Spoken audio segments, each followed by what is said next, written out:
I went through these old report cards and I was stunned to see all these teachers writing, Derek is a very funny boy, but there's a time and a place for comedy and the classroom is not the place. Next year, Derek has a very good sense of humor, but if he would focus more on his education, he would make a much better student. Boom, Derek is always fun, looking for an opportunity to fool around. I wish he would focus more on his math. I mean, year after year, I had these teachers saying the exact same thing. If they only knew that I'm not making a living with that math.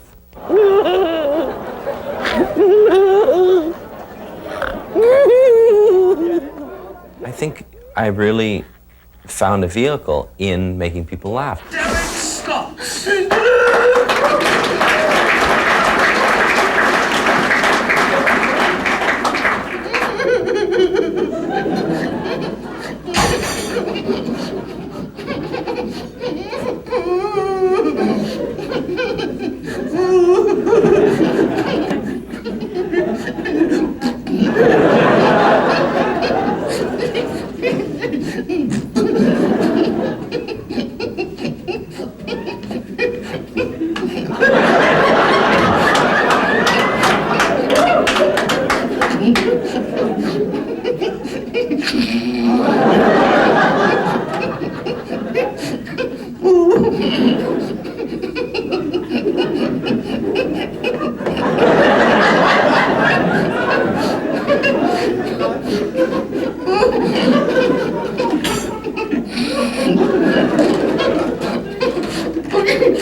I usually just say I'm an actor. Sometimes entertainer fits the role, but then that eliminates director or producer. So it depends. It depends on the audience I'm talking to, because physical performer, comedian sometimes, director other times if I'm directing something. In Europe, I might call myself a clown, because in Europe, there's more of a respect that goes with clowning. Here, when you say clown, you think of the fuzzy-haired McDonald's type of clown. There happens to be more of a history of the type of stuff I do in Europe.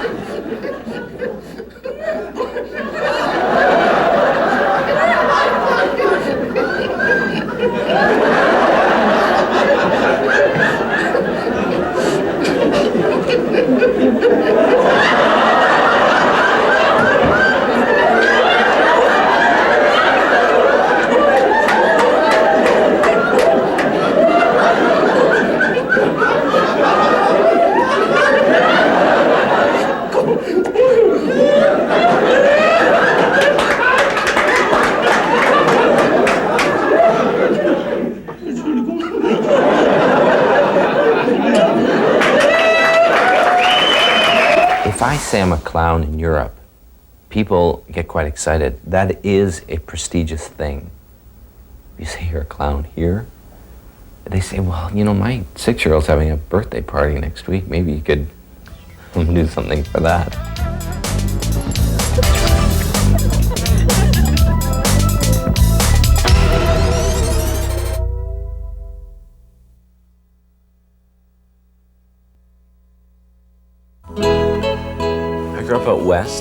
And out there, I think there was, in high school, there wasn't a lot of opportunity. What you ended up doing was a lot of mime in class because didn't have time to get the props and stuff. So I started to do mime, and that kind of led to getting jobs in a storefront doing mime or something like that. And that kind of led to developing my clown and studying physical theater, which led to more street performing when I was going to school to make some money. And also, I really quite liked the training.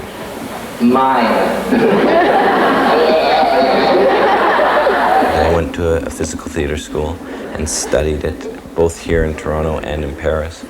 I guess you always study something that you feel are your strengths. And I also used to street perform. You learn a lot on the street. On the street, as much as it's sometimes looked upon as not such an advanced art, it's a great training ground. It was back in 1980 at Yonge and Dundas, when there wasn't a lot of people street performing. And so you had to be big and bold enough to at least grab their attention. And once you've got their attention, to then make them stay, because normally they're on their way to go someplace.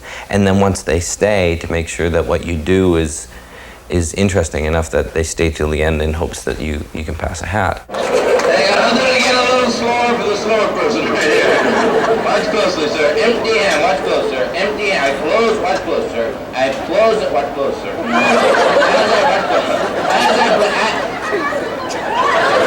I did a variety of things. I mean, I did a lot of not doing things. My trick, in a sense, was to not do things and keep them expecting that I was going to do something. And in not doing it, I would find often more entertaining than what the thing was. The thing being maybe juggling or magic or stuff that they may have seen a lot before. But it was what I did on the process to get there.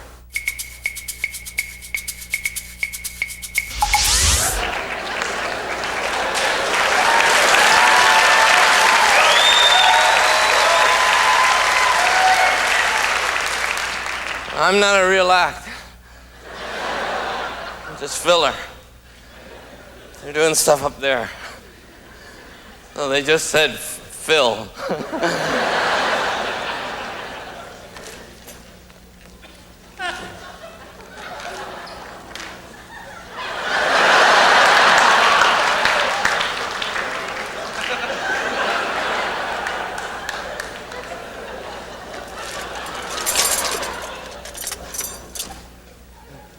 Just filler. They wouldn't let me on the main act. My father donated a lot of money to the museum to open it, so.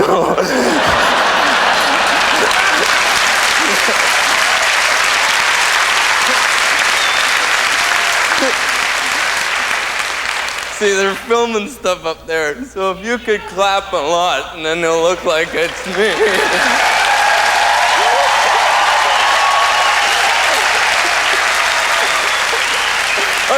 Okay. Okay, shut up. No. I show you this part. How much time do I have left? Okay, shut up. Watch. Okay? What? Could you just do that cheering part again?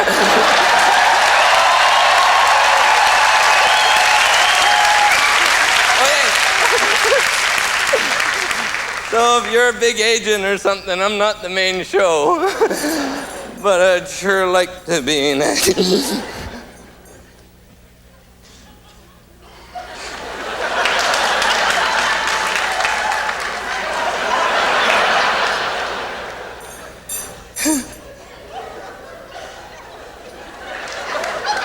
Oh, I haven't done it yet.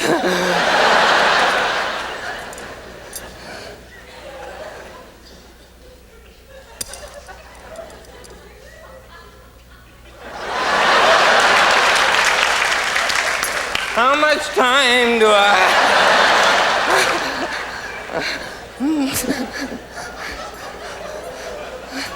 It doesn't really matter because they already paid me.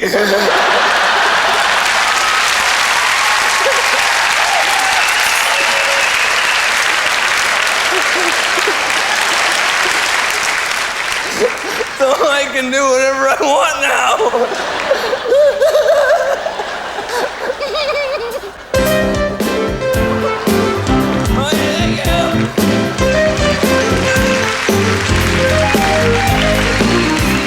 Often the not doing was playing off the audience. So I would be going to do something and someone would do something and I would say, did you just get here?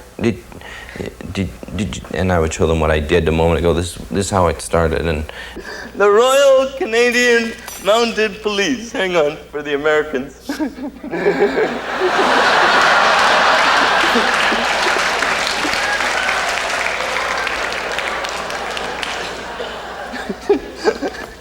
The Royal Canadian Mounted Police. Oh, shut up. Fine. Okay, the Royal Canadian Mounted... Oh, you guys just getting here?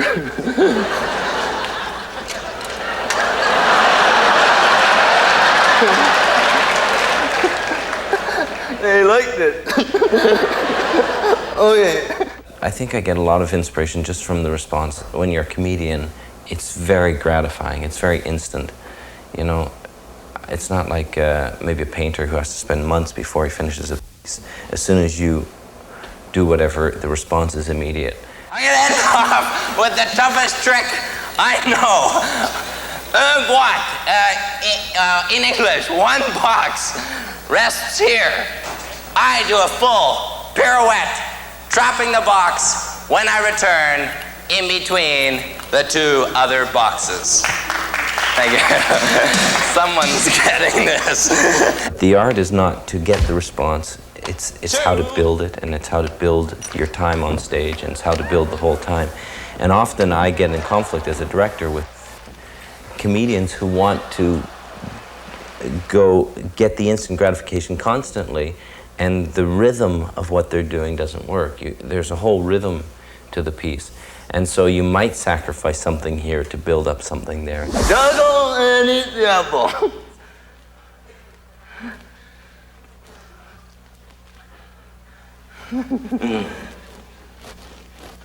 And now I eat the apple.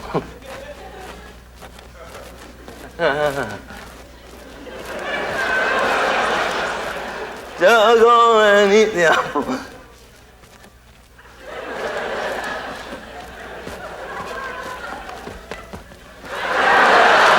No, it's not over.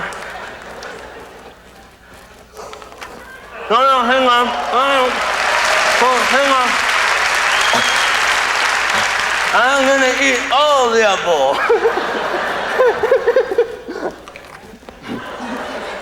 Juggling and eating the apple.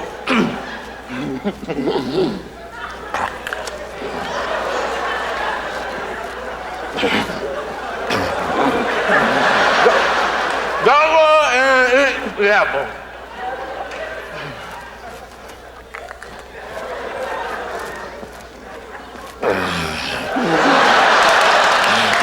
It's not over. Juggle and eat the apple.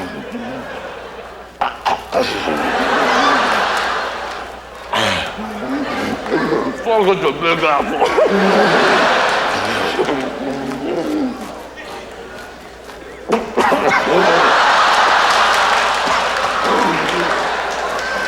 Juggle!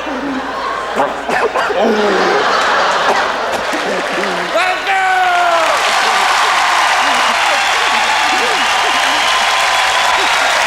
I spend a lot of time with rhythm, and the rhythm of a piece is very important, how it's built.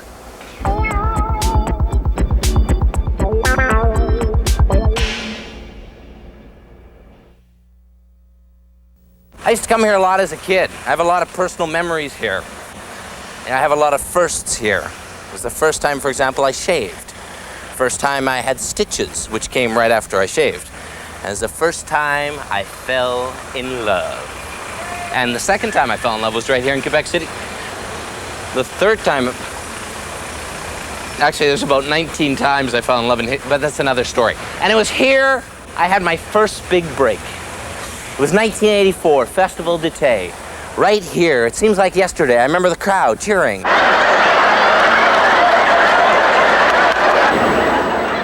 I was hired there just as a clown, just to animate, and what happened was I was put in spots that weren't so good, and I said to the producer, listen, can I do these spots? And these spots ended up being very good spots for me. One was in front of a stage called the Pigeonnier, which I ended up performing every night. And every night over summer, with a lot of people going to see a lot of different types of shows, you end up being seen by a lot of people, and you kind of become part of the fabric of that summer.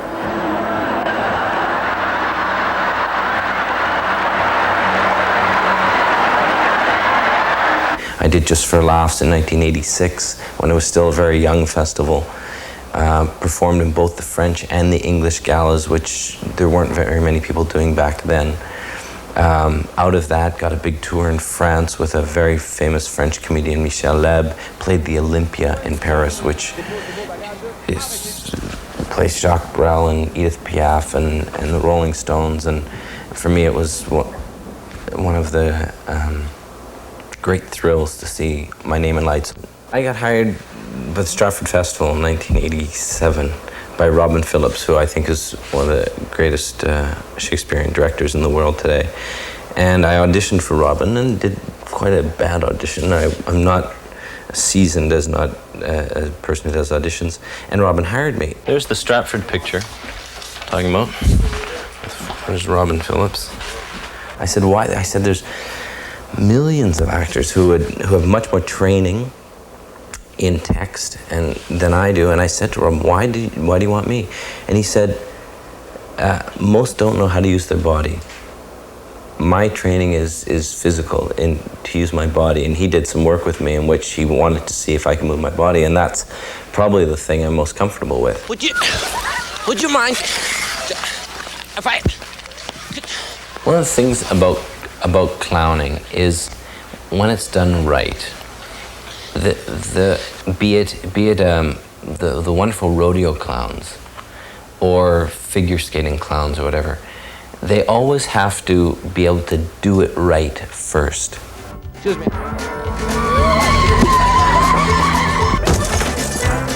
Just one. Excuse me. Can I?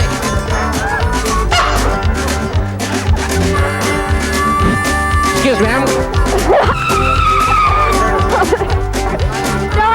Get out. Hi. Excuse me. You heard a street buzz? No. Get out of here. Hi. Excuse me.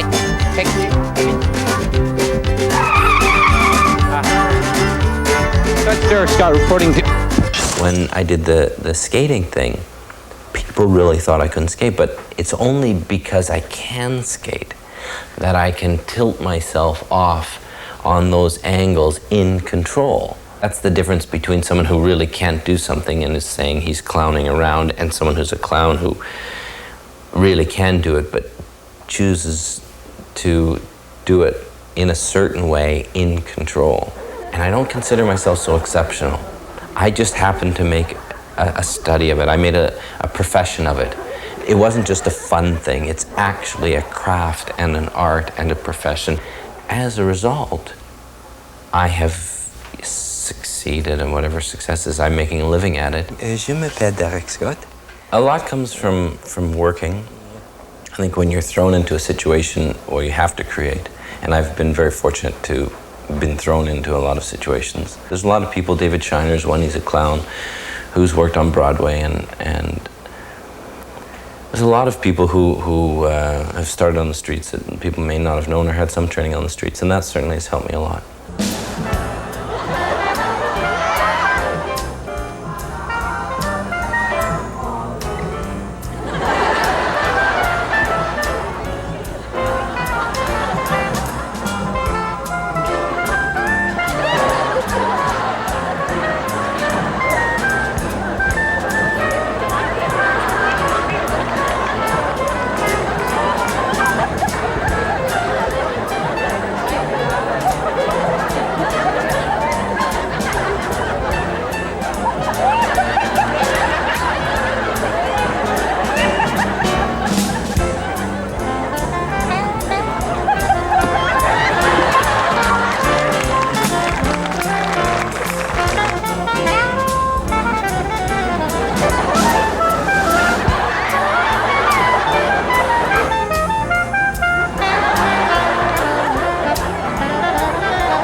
as long as you go into places where you're vulnerable, you go and venture into acting that you might not be experienced at, you're never going to be good.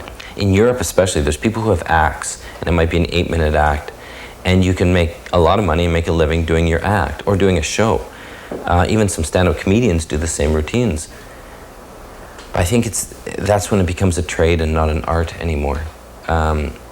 The day that I really get so comfortable as to not be inspired to create, I think is the day that I stop being an artist, which is okay, and I start to become a craftsperson, in which I'm making the same product all the time.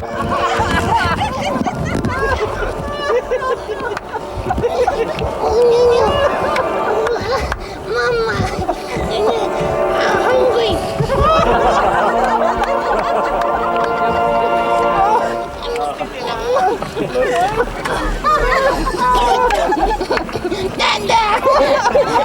The baby is something I did in Spain with a group that did these babies, and they invited me to do it with them.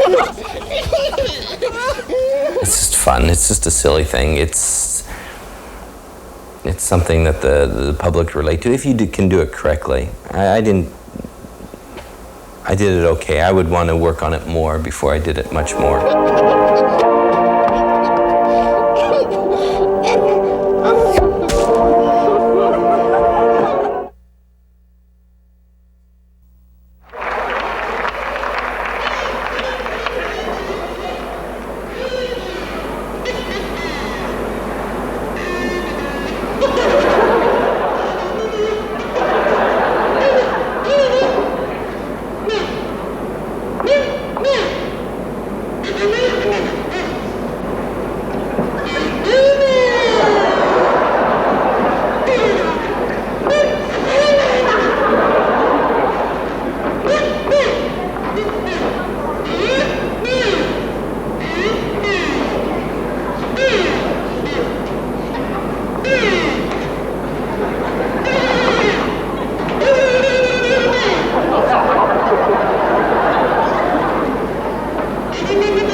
Costumes and props only complement.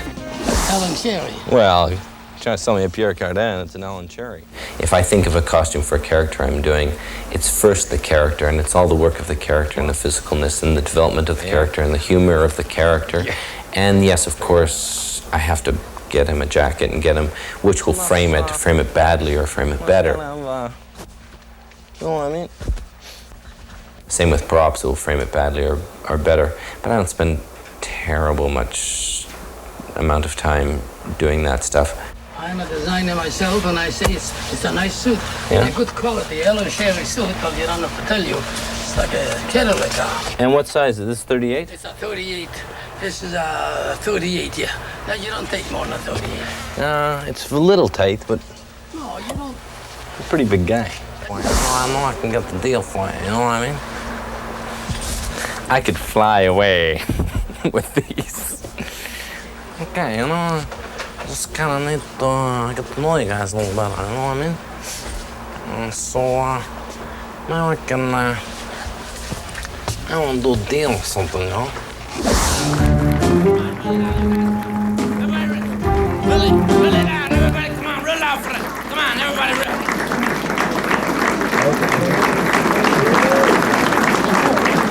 Okay, stop.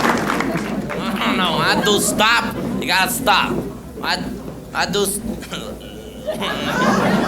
When I do stop, you gotta stop. Okay, everybody clap, roll out again. Put it back together, roll out. That's all, everybody, roll it out. Stop.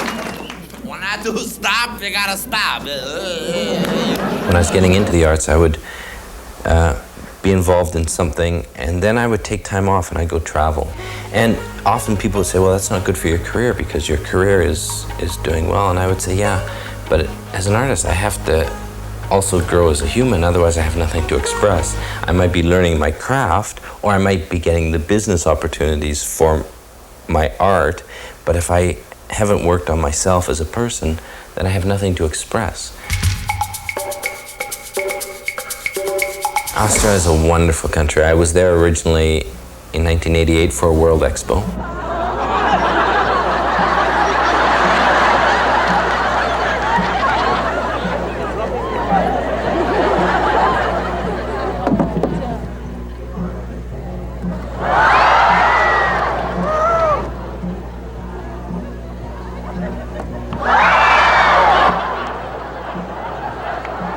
I ended up creating an international comedy festival in Brisbane, Australia, that I ran for 3 years, and was the producer and raised the money and brought the acts, and it was a great amount of joy. On the first year we made the festival, it was the first festival in Brisbane, new festival, in 27 years.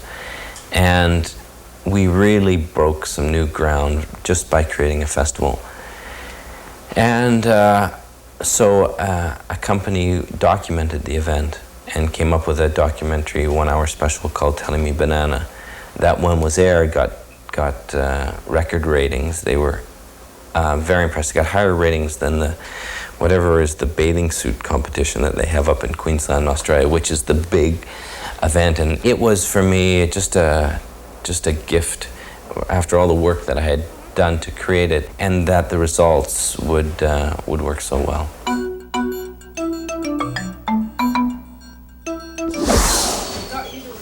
I do feel that it's very important on a sociological level that people don't have as much contact anymore. You don't have contact with the bank people, you now go to big shopping centers. I think it's very important for every human every person to have a community. Hey, we can certainly meet my people from the BJ's. These people, I tease them all the time, and they invited me to their wedding. I was the only white guy there. They made me a turban and everything. I think JJ's in. Hey, JJ, BJ. This is BJ, he owns the place. This is BJ, very good friend of mine. Mr. BJ, he owns the place, and a lovely establishment it is. We got a building permit. They're gonna be building here as well, aren't they? Thank you very much. I went to his brother's wedding. His fine wife, lovely lady. Is she nice? Always working hard. Matter of fact, he doesn't work very hard. She does all the work. JJ got married. It was an arranged marriage. He met his wife for an hour in a room. And they have a lovely child now. 2 children. An hour. Perhaps you should take Yeah. Maybe I'd have more try success. to settle in your life. Yeah, well, I'm doing my best, okay? I'm waiting for things not to work out because I've had my eye on that. One of the reasons I'm comfortable being alone is because I get a lot of instant gratification from my public, and you can have thousands of people laughing and confirming you, or at least your art.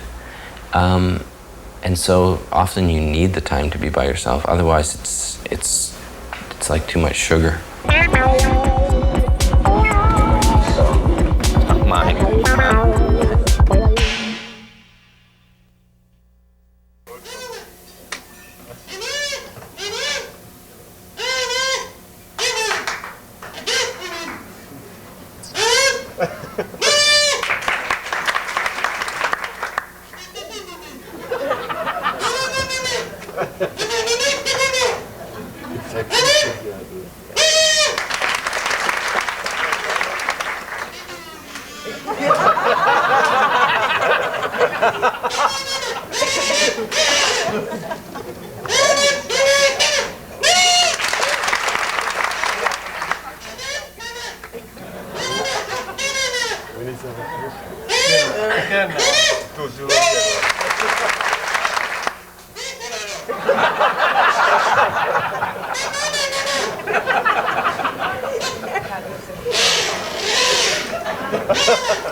my parents were always supportive right from the beginning, and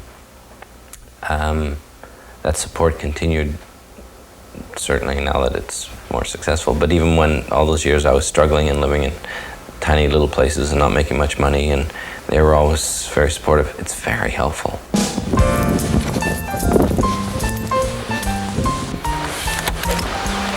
Grandma!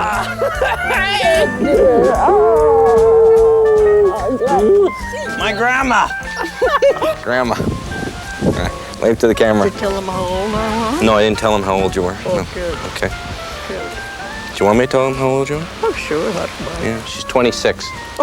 She's so vibrant and has such a lightness to her that, I mean, she's 84 and she works, she volunteers at an old folks home. You know, she walks around, she has a dog she just absolutely adores. She's a real inspiration to many. Everyone's staring at us. I think we're dating. Yeah. Well, they might like think the we're on Queen. our honeymoon. You think so? Well, you know, nowadays, Derek, older women marry younger men, or younger men marry older women. Yeah. It's the style now. Because you know how it is nowadays. You know, I meet some of the people and I think they're married. Gee, she's old enough to be his mother, or he's old enough to be her father. Our grandmother. Yeah. I'm noticing as I get older, I become more selective. You know, that the friends that you really cherish, you spend more time with. And for me, friendships or relationships is about sacrifice, the want to sacrifice your time from other things to dedicate time to these friendships. Pierre, for example, which we met in Quebec, is a man I met many, many, many years ago. He has passion for bicycles and he has passion for his work.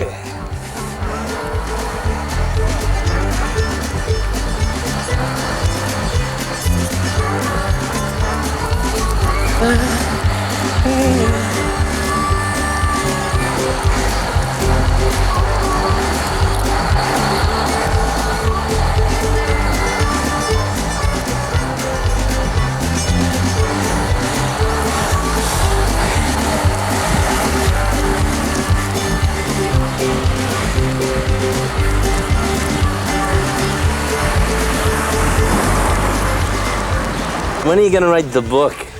There must be a book in here. Yes, the book is there. Yeah? It's called Museo Vélo. What? I have already 200 pages, but it's not ready. I give me 5 more years to write it. Yeah. You All know, about the bicycle.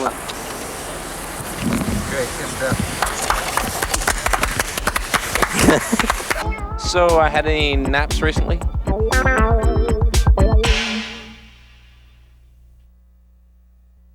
If you would have asked me 5 or 10 years ago what I would be doing in 5 or 10 years, I never in my wildest dreams would have imagined that I would be doing some of the things that I'm doing.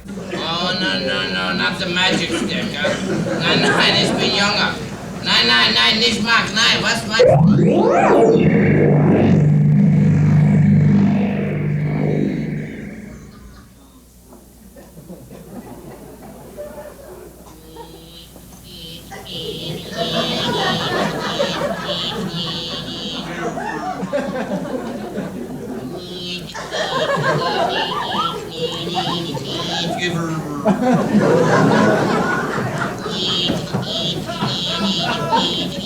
Come on, it's really high, The future, I don't know. I never know, and I'm glad I don't know. Because if I start to envision it too much, I might miss opportunities that are going past. And so I had to realize that I have to not project where I want to be, that I have to be guided as to what is out there or what is opportunity for me. People desire human contact, and TV doesn't do it. Theater does it, but often with a fourth wall. You know, this is real human contact, and I think that's still what we desire. You know, we really still need human contact, and that's what the clown does. The clown doesn't have, He doesn't have all these social, politically correct things that we're supposed to have. A clown responds like a child, and there's something refreshing about seeing the world through the eyes of a child. If a clown sees someone tall, they say, boy, you're tall.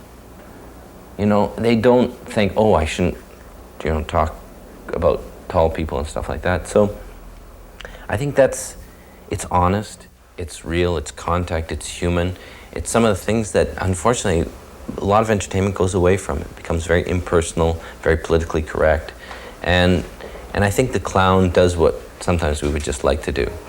If I can make people laugh, it's just so rewarding to have a vehicle that allows someone to go into that part of them that they often very much need to go into. I mean, that you happen to have a key to that. It's just a key for you. My joy comes from what they have. They give back to me.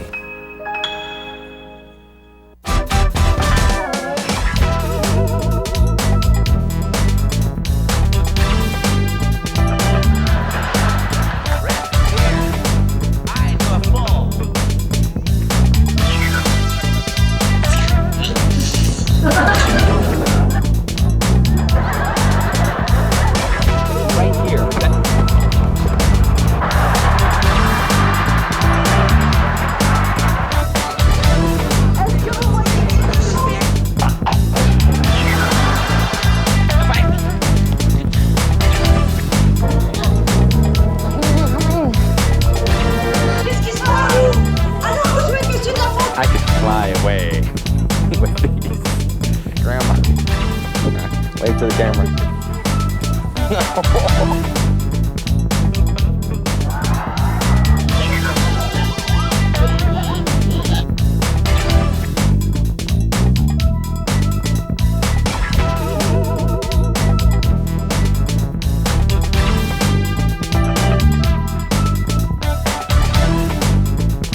Accommodations provided by the Comfort Inn at 75 Hart Drive. Phone 705-722-3600.